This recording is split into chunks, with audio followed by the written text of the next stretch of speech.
All right, good morning, everybody. Today we're going to update the incidents from last night in Queens, in the arrest in the 113 precinct, as well as another major arrest in transit. So those will be the two cases we'll be talking about, and we're going to start with the Honorable Mayor Eric Adams. Thank you so much. And I just really want to thank the men and women of the New York City Police Department. We have continued to make New York City the safest big city in America. 2023 showed that we had a substantial decrease in homicides and shootings in 5 of the major 7 crime categories. But when you have a chilling incident, as a person who chooses to randomly assault and stab individuals not only on our streets, but also on the subway system, it just sends the wrong message to New Yorkers that use our subway systems and who live in the various communities of the city. I know that area in Rochdale very well. I grew up in that community. And so I was alarmed, and I communicated with the speaker, who also grew up in that community, and told her we were going to have a full deployment of personnel to apprehend the person that's involved. And 22 hours later, we were able to bring that person to justice. And also this morning, we were able to apprehend the second pattern that involved stabbing on our subway system. Chief Kemper will go over that. We're standing here as the executive of the city and the leaders of the police department, but the real credit goes out to the men and women knocking on doors, probably 1,000 interviews and interaction with New Yorkers, the tip hotlines from New Yorkers who saw the photos that went out to assist us, and then the men and women who just walk the streets. These officers and detectives, the chief of detectives should really be commended how his troops went out and interviewed people and really did just good old-fashioned police work to bring this suspect to justice. He attacked 6 individuals. It didn't appear as though he was looking to stop anytime soon, and thank God we have no one that lost his or her life because of this incident, but it did send real fears throughout our entire city. So it was crucial that we apprehended and brought him to justice. Job well done by the police department, the detectives, and job well done by New Yorkers, the close to 1,000 people we communicated with to ask for their help in bringing this person to justice. I want to turn it over to the police commissioner of the city of New York, Edward Caban. Thank you, Mr. Mayor, and good morning, everyone. So last night we reached out to New Yorkers to amplify a very important public safety message. Our city is being threatened by random, unmotivated violence. And today, just hours later, we are pleased to say that particular threat is ended. A violent criminals off our streets because of good old-fashioned police work. And as we said yesterday, personnel from the Detective Bureau, Patrol, Special Operations, Transit, Community Affairs, and more will all work in this case. And on top of that, the more than 8 million New Yorkers were acting as our eyes and ears. Ultimately, it came down to basic detective work. Chasing down leads, knocking on doors. It was about walking through neighborhoods and talking to people, interviewing witnesses, and canvassing video. And through it all, we remained focused on one thing: ending this threat. And now this man is in custody. We will go about the work of getting justice for his victims, and we will continue the work of keeping every person we serve safe. I also want to commend the men and women of the NYPD who did their job so well in this case. Every day they prove to the world that they're the very best at what they do. And I want to thank you, the public, for working with us so closely during this investigation. New Yorkers came together. We all did our part. And today, because of that, our city is safer. I will now turn it over to our Chief Detectives, Joe Kenny. Thank you, Commissioner. So I'm basically going to briefly discuss the apprehension of this individual. So the Detective Bureau had an immediate response to these incidents. We utilized all assets available. For the incidents that occurred in Queens, we used the 103 and 113 squad, the Queens South Homicide Squad, 2 detectives from every squad assigned to Queens South, the Queens South Video Collection Team, the Gun Violence Suppression Division, and the Queens Transit Crime Squad. For the Brooklyn incident, we utilized the 8-3 and 9-0 detective squads, the Brooklyn North Homicide Squad, the Brooklyn Transit Crime Squad, the Brooklyn North Video Collection Squad, and the Crime Stopper Tip Team. These detectives were tasked for one thing and one thing only, to go door to door, store to store, interviewing people and interacting with the public. In an attempt to locate witnesses and find sources of video to identify this subject, they distributed wanted posters to every member of the community they interacted with. Locations that were visited included the Rochdale Village apartment complex, the Baisley housing development, all residences located near the vicinity of the crime, all commercial locations located in the vicinity of the crime, including the Guy Brewer corridor and the businesses located on Broadway in Brooklyn. All shelters and temporary housing facilities were visited, and transit hubs located at Sufton and Archer, Parsons and Archer, and Broadway Junction were also visited by our detectives. These efforts were rewarded. At approximately 4 p.m. yesterday afternoon, a community member allowed detectives access to their video system. Detectives were able to view a male fitting the description provided by several victims entering and exiting 133-19160 Street. Surveillance was immediately set up at this location, and detectives were able to locate a subject when he returned home. The male was wearing the same clothing and sneakers from the stabbing incidents. He was also carrying the same backpack, and he was also wearing that distinctive lanyard around his neck. He is identified as Jermaine Rigor, male, 27 years old, with a date of birth of 12/21/1996. He resides at 133-19-160 Street. He has no prior arrest history. He is currently charged with the four incidents that occurred in Queens. We are still working on the incident that occurred in Brooklyn. His charges in Queens include attempted murder, felony assault, and criminal possession of a weapon. Chief Kemper now will speak about the additional incidents that occurred in Midtown North and in the Bronx.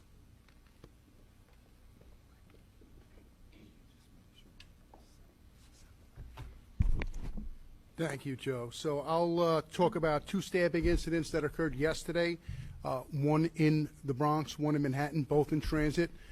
These 2 stabbing incidents are not connected in any way to the 6 stabbing incidents that Chief Kenny just discussed. These are separate and distinct.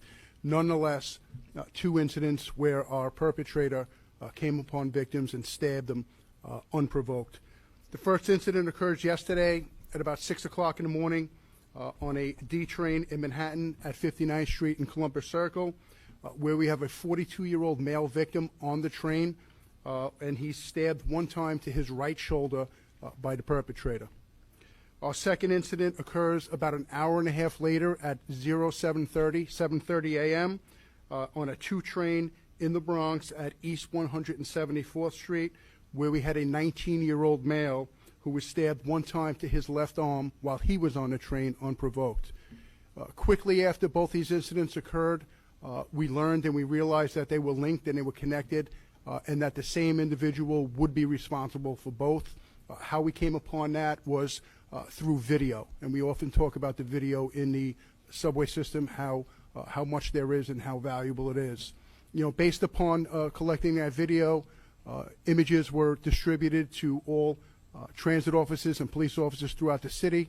A large deployment plan was created, and I'll bring you to this morning at about 7:20 a.m. I'll bring you to the Bronx, and I'm going to bring you to the Bedford Park Station, where we had multiple police officers assigned to that station as part of this plan. The officers were in the station. They heard a commotion. They went to the commotion, which was on a southbound platform, and as they were approaching the platform, they saw a male run away from them. It turns out they chased this male through the station, successfully apprehended him, put him in custody, and it's the individual responsible for the 2 stabbings yesterday. He's wearing the same clothing, and it should be known that he was in possession of 2 knives when these officers chased him and apprehended him. This individual is a 27-year-old man. He's a Queens resident. Again, he's in custody right now. This individual has multiple prior arrests. He's well known to us.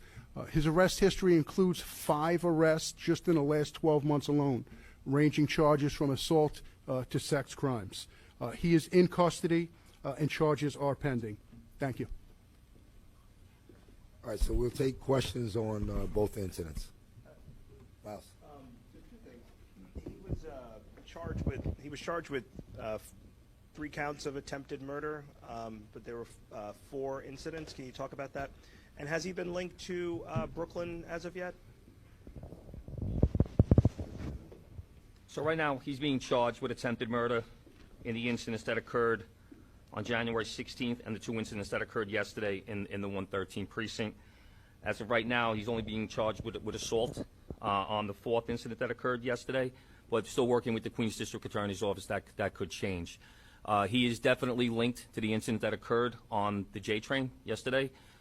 Great video canvas produces him walking through the turnstile, wearing the same clothing, wearing the same backpack, and that distinctive lanyard that was hanging around his neck. So we're going to eventually have probable cause on that incident. He will be arrested for that incident later on. We're working with the Kings County District Attorney on that one. And he got off with Flushing, I guess, because he works, right there at the hospital. Can you talk anything about his hospital background? Or The lanyard itself is basically was holding identification card that shows that he's an employee of Woodhull Hospital.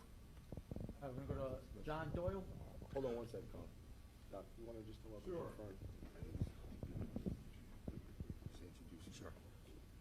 confirm? Good morning, Dr. Mitch Katz. I'm the CEO and president of New York City Health and Hospitals, and like all New Yorkers, I'm incredibly grateful to the New York Police Department for making us all safe. This particular individual did work for Woodhull. He completed a background check, and as you heard from the police chief, he had no priors. So even though we do fingerprinting, his record was clear. He passed the background check. He has only worked for us since mid-November. He never worked independently at Woodhull. He was still 100% being observed as part of his orientation. His job was greeting patients as they came in and directing them to the appropriate place. He, of course, now we have a zero tolerance for any violence at our facilities. He's on administrative leave, and as the rest of the legal system process continues, he will undoubtedly, when found guilty, be removed, but he will never return to Woodhull again. did he go to Woodhull yesterday? I do not know if he was at work yesterday. All right, we're going to go over to John Doyle, CBS. This question is from Mayor Adams. Mayor Adams, you would mention that the NYPD and the Dragnet communicated with 1,000 people, members of the public, during the manhunt for the suspect. How would the How Many Stops Act affect this manhunt in that case, if the proposed How Many Stops Act? Well, when you look at a case like this, you have New Yorkers participate. As you heard, we were able to get camera footage by knocking on doors, interacting with over 1,000 people. The numbers, and they just are using a hypothetical, it will have a major impact on the time that is spent in use. If you do the math on, the number of, this is probably accumulation of 2 days of work. And if we're going to look at this, if the bill was to go into law, it could have a major impact on the ability of officers swiftly bringing someone to justice. Those 48 hours roughly, 49 hours roughly of doing paperwork could impact in the immediate and the quick response. When you're taking a dangerous suspect off the street, every second matters. Every second matters. And that is why I think the intentions of making sure we properly have transparency is getting in the way in the operational aspect of that. And I think this case sort of personifies why we have a great deal of concern, because I don't want officers to spend a substantial amount of time filling out paperwork when I need them to do police work and swiftly bring someone for justice. So this could, really impact investigations of this nature. And these are the types of investigations that we talk about that I think people don't realize. What these detectives had to do, they had to knock on a great deal of doors. They spoke to a great number of people. And New Yorkers want that cooperation and that interaction. And I think that we need to really think about this as we move forward dealing with this bill, the Bill Intro 586. And John, just in addition to that, we did have a member of Community Board 12, Reverend Thorpe, will just speak real quickly about her opinion on that issue. Good afternoon, everyone. Good afternoon.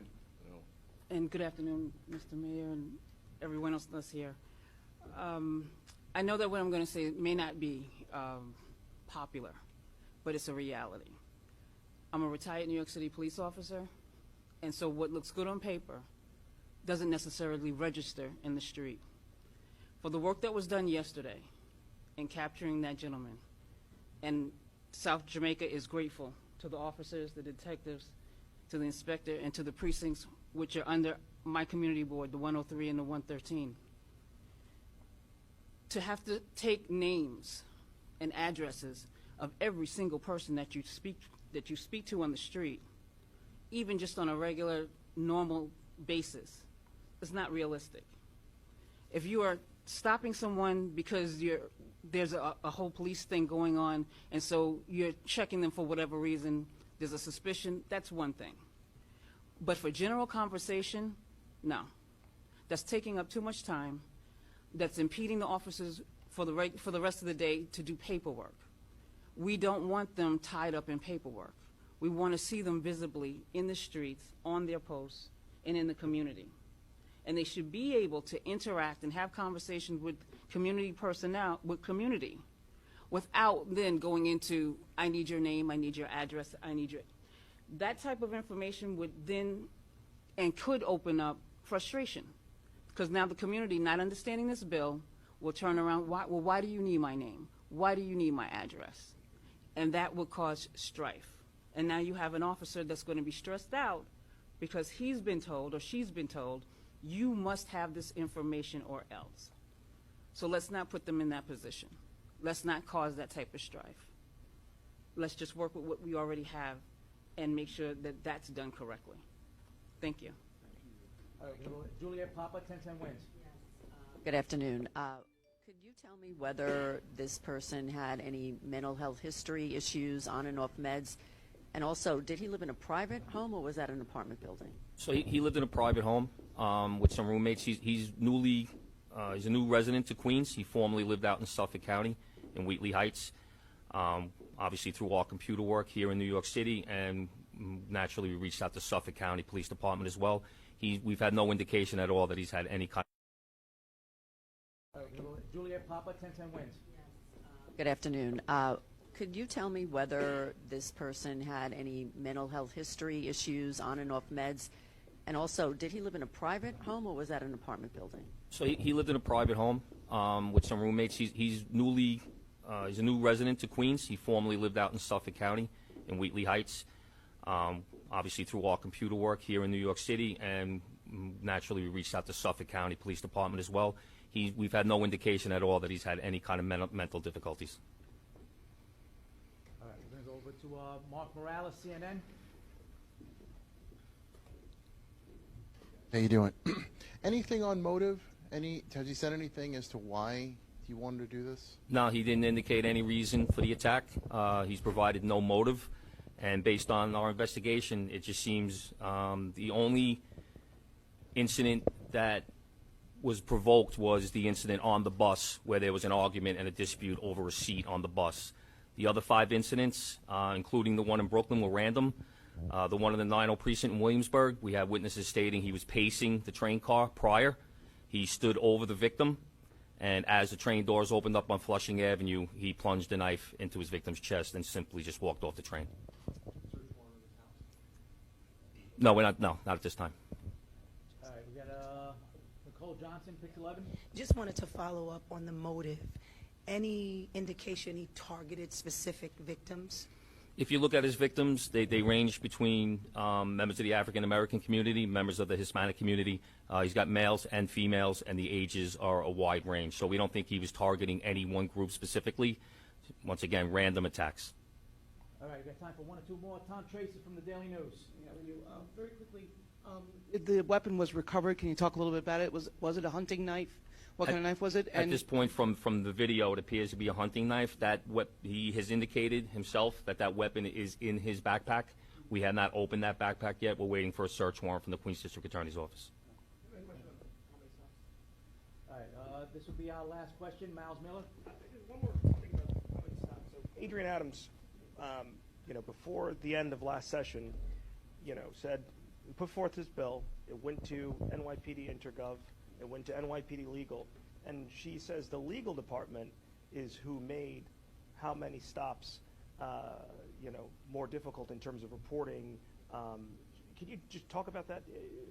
That legal is the reason. NYPD Legal is the reason why this is more arduous. No, and this is so important because I think the intentions were one thing, but the application is another. And as the Reverend stated, although officers don't need to name, address, telephone number, and that, what the officers do have to do, they have to guess the ethnicity and others, and they have to write down the reason for the stop.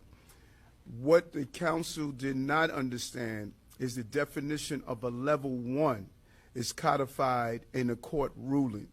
We can't modify what a level 1 is.